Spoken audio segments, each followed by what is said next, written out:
I'm joined now by Sarah Salter, who is Global Head of Applied Innovation at Wavemaker and a very good pianist, I discovered earlier. We did have fun. We're here for a fireside chat, more of a poolside chat, about AI, and this presumably won't be the first conversation about AI you've had this week. Probably won't be the last. Every business is now using AI in the industry, basically, but Wavemaker have been ahead of the curve using AI in their campaigns for a number of years, which we're going to hear about. So would you like to start by saying how AI has changed your process at Wavemaker and how your work has changed? Yes, I will. If we could go to that slide. Perfect. So as an innovation team, we've actually been experimenting with AI for a really long time. And, you know, our focus is applied innovation. So we learn by experimentation. And I think that is fundamentally the best way to learn AI, to learn what tools work for you, to learn how you can speed up your process. And our innovation process has fundamentally changed because of that. You know, whether it's how we gather insights, you know, there are some incredible tools out there. We used to, you know, have to interview always a human to be able to understand the user journey, to be able to understand some of the insights. And now we can build synthetic user journeys. We can build synthetic humans who we can essentially begin testing and learning with.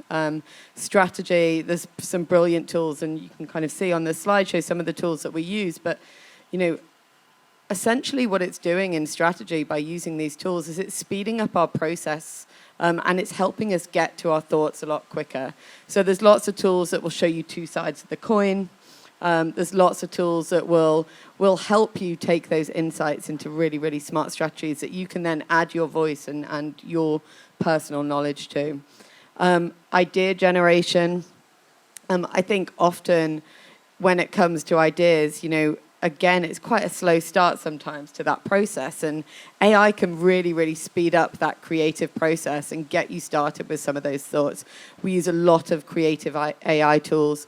We use them in our meetings, in our brainstorms, and we use them to help us push through kind of those breakthrough ideas. And finally, prototyping. You know, one of the best things that we get to do as an innovation team is show our clients what innovation looks like. And so there are brilliant tools out there that we can prototype very quickly with. Synthesia is a great example. You can literally go to their website, you can type in a piece of text, and it will have a digital avatar speak that text in the desired accent and voice. So for us, you know, experimenting with these tools, there are brilliant new tools every single day. Our team have to be the people who are testing and learning with those. And in terms of clients, what are you seeing from different brands in their receptiveness to AI? I would say there's probably not a meeting with a client that I have that doesn't ask about AI. You know, at the very kind of top level, we're seeing it fundamentally changing everything. You know, most big brands we work with are already pretty deep into their AI strategy. We're working alongside them to help look at how it can change everything, you know, both at a Wavemaker level and across WPP, you know, working with brands like Citalia, who can change the entire operational efficiency models by utilizing AI. So we're seeing it fundamentally change everything. And then, you know, as an innovation team on a day-to-day, there's great ways, you know, that we're looking at it. So it could be, for example, L'Oreal. We've recently done an addressable campaign with them where they wanted to look at how they could drive to retailers, more local retailers. So we created the first synthetic Thai voice with Alpha-Rhythmic, another partner of ours. And the product is amazing. And hopefully we have a video on the next slide. ตัวจริงตรงปกไม่จกตาด้วยกันเย่วิตซีเซรั่มลองเลยที่ร้านวินคอสเมติกเชียงใหม่ It's really incredible. Voice synthesis is above 95% accuracy now. It's very hard to tell the difference between a real and a fake voice. And brands are really leaning into this, especially for things like addressability and content. I think we have one more example for you. So this was just, I think, a really, really cool example. This is Adidas's store in China. And the entire storefront was designed using AI. And it took it to such an interesting place. And I think, brands are using it across everything, whether it's their marketing, whether it's their storefronts, whether it's their operations. A really, really cool, interesting example. And Wavemaker last year was here winning awards for its Mondelez India campaign. Can you talk about how AI was used there, please? I can. So our Wavemaker India team, within Wavemaker India, we have both across India and the UK, we have a centre of excellence around both generative and conversational AI. And that centre of excellence work really, really closely with experimental partners like Rephrase.ai to really understand and experiment with the technology to push us through and really break through new boundaries. These are just some examples. It's really been a journey of around 4 years with Mondelez where, our teams have been testing and learning and trying out new technology. It began in personalization. And then last year we won the Titanium Cannes Lion for an incredible piece of work, which hopefully we'll be able to play the video for now. Big businesses and brands that suffered during the pandemic found their way back, but the smaller stores still suffer. This lockdown has been a real tough phase of my life. I have seen bad days, but this was the worst. Last year we helped small businesses through Diwali. So this year we decided to bring it back. Presenting not just a Cadbury ad. This Diwali, we helped hundreds of small businesses by making India's biggest brand ambassador be their brand ambassador. इस दिवाली आप भी ना अपने पास वाले fashion नोवा emporium से ही कपड़ों की shopping करना और फिर एम्पायर फुटवेयर नाम तो सुना होगा अपना स्टाइलिश चश्मा बगल वाले हेवन आई ऑप्टिशियन से ही लेना सिद्धि विनायक इलेक्ट्रॉनिक्स से लेटेस्ट स्मार्टफोन खरीदकर धमाकेदार सेल्फी पोस्ट करना क्या कर रहे हो मीठा लाए कि नहीं लाया हो ना यार अपने पास वाले रोशन किराना से आप भी अपना मीठा वहीं से लेना We used machine learning to recreate Shah Rukh Khan's face and voice to take the local store names in the ads. इस दिवाली आप भी ना अपने पास वाले चॉइस ऑफ फैशन से ही कपड़ों की शॉपिंग करना पास वाले आजकल फैशन से ही रॉयल फैशन से ही एमके क्लॉथ्स से ही पास वाली लक्ष्मी कलेक्शन से ही कपड़ों की शॉपिंग करना इस दिवाली आप भी ना अपने पास Different versions of the same ad with local store names were targeted as per the PIN code of the viewer, showing them only the nearby stores. But it is impossible to cover all the stores. So we gave the power to the people to create their own version of not just a Cadbury ad. Any small business owner could promote their stores through their own social media networks like WhatsApp forwards and other social media pages.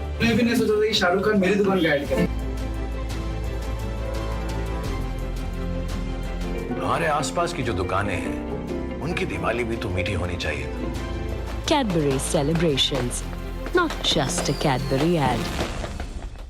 So a very cool piece of work. But as I said, it's something that has taken 4 years of testing this technology and breaking through this technology and bettering our campaigns in order to get to that. And that takes working with lots of different partners and finding the right partner. It takes, dedication to the technology and the process. And it culminated in that incredible piece of work. It's a really impressive campaign. Turning to the more ethical side of AI, how do we make sure we don't end up in a situation like we have with social media, which was also meant to sort of democratize, but because of lack of research, sort of ended up being genuinely quite harmful to a lot of people and society? Yeah, I think social media is a great example because we've learned a lot from it, right? I think there is caution going into generative AI. The open letter from Elon Musk and others. On the next slide, actually, I've just pulled out an example, which I think is probably the most brilliant example of how to safely use generative AI. And it's from the city of Boston.